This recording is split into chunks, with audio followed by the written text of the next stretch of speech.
మధ్య నువ్వు నా దగ్గరికి రావట్లేదేంటి? ఎందుకు నన్ను చూసి పారిపోతున్నావు? రోజులో ఒక్కసారైనా నువ్వు నాతో మాట్లాడకపోతే ఎలా రా బుజ్జి? ఎక్కడికి వెళ్తున్నా? ఏంటి? అమ్మ దగ్గరికా? అయితే సరే, నిన్ను వదిలేస్తున్నాను.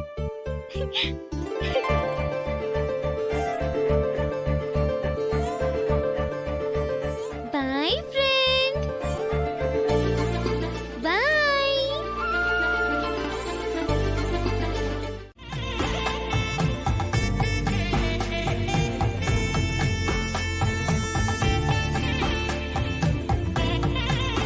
అమ్మా, స్వామివారి మీద ఈ అక్షంతలు పువ్వులు వేయండమ్మా.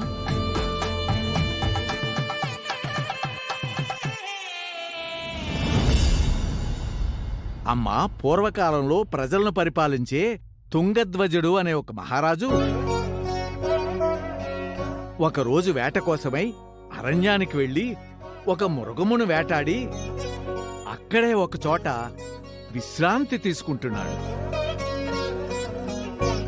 ఆ సమయంలో కొంతమంది గోపాలకులు తమ బంధువులతో కలిసి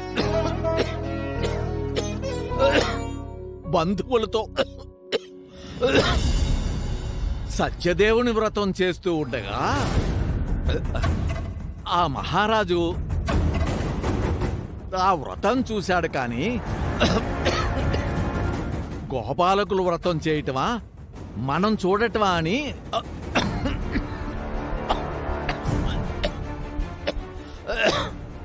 ఏమైంది పూజారి గారు? మీరు అడిగారని కాదనలేకపోయాను, కానీ ఈ రోజు నా వల్ల కావటం లేదు. ఆరోగ్యం సహకరించటం లేదు. మంత్రం గొంతు దాటి బయటికి రావటం లేదమ్మా. చాలా ఇబ్బందిగా ఉందండి. అలా అంటే ఎలా పూజారి గారు? ఈ మాట మీరు ముందైనా చెప్పాల్సింది. మరో మనిషినైనా చూసుకునేవాళ్ళం, మరో రోజునైనా పెట్టుకునేవాళ్ళం. చాలా మంచి రోజని మీరు చెప్తేనే కదా ముందడుగు వేశాం. ఏదో విధంగా కార్యక్రమం ముందుకు సాగనివ్వండి నారాయణరావు గారు.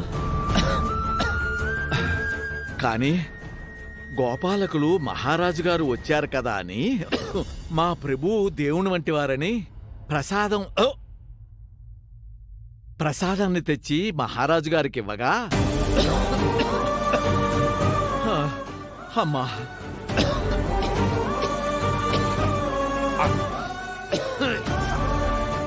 ఇక నా వల్ల కాదు, నన్ను మన్నించండి అమ్మా. ఎంత పనిచేశారండి! ఇలాంటి వ్రతాలు మధ్యలో ఆపడం ఎంత అపచారం మీకు తెలియందా? అపచారమేనమ్మా, కానీ నా ఆయువు పోయేటట్టుందమ్మా. అయితే ఇక పూజ ఆపుకోవాల్సిందేనా? ఈ వ్రతం ఆగదు.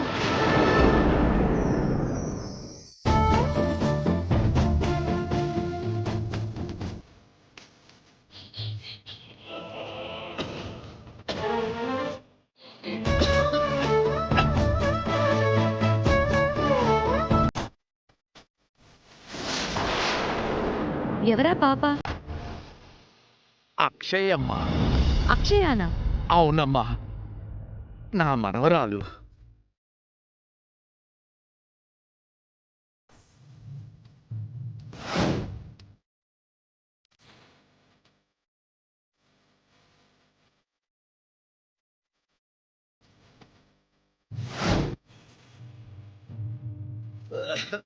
తాతయ్య, ఎవరైనా కొన్ని మంచినీళ్ళు తీసుకురండి.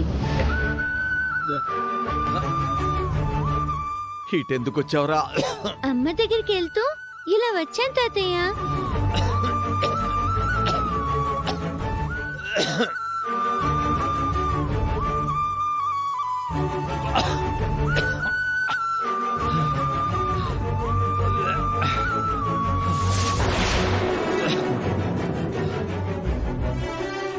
వ్రతం ఆగదని అన్నావు, నువ్వేం చేయగలుగుతావు?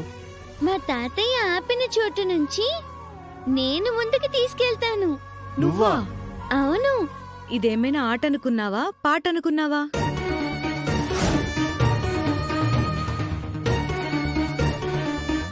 సత్యనారాయణ స్వామి వ్రతం అని నాకు తెలుసమ్మా. మంగళ గౌరి వ్రతం చేయించడం వచ్చు, 13 పువ్వుల నోము చేయించడం వచ్చు, కుంకుమ నోము చేయించడం వచ్చు. స్త్రీలకు సంబంధించిన 130 రకాల నోముల గురించి నాకు తెలుసు. నాకు వేదము తెలుసు, పురాణము తెలుసు, వినయము తెలుసు, సంస్కారము తెలుసు, ఆచారము తెలుసు, సాంప్రదాయము తెలుసు. అన్నీ తెలిసిన దాన్ని నేను. నిండా 10 ఏళ్లు లేవు, ఎంత చక్కగా మాట్లాడుతుంది. ఏం చదువుకున్నా తల్లి? గుడే నా మనవరాలికి అమ్మ ఒడమ్మా, గుడే నా మనవరాలికి బడమ్మా. నా దగ్గర సిద్ధాంతాలు తప్ప సంపాదన నిండుగా లేదు. అందుకే చిట్టి తల్లిని చదివించలేకపోయాను. కానీ నా బంగారు తల్లికి సరస్వతీ కటాక్షం లభించింది. వింతగా ఉందే. ఉంటుందయ్యా, ఎందుకంటే అమ్మవారి వరప్రసాదం కదా.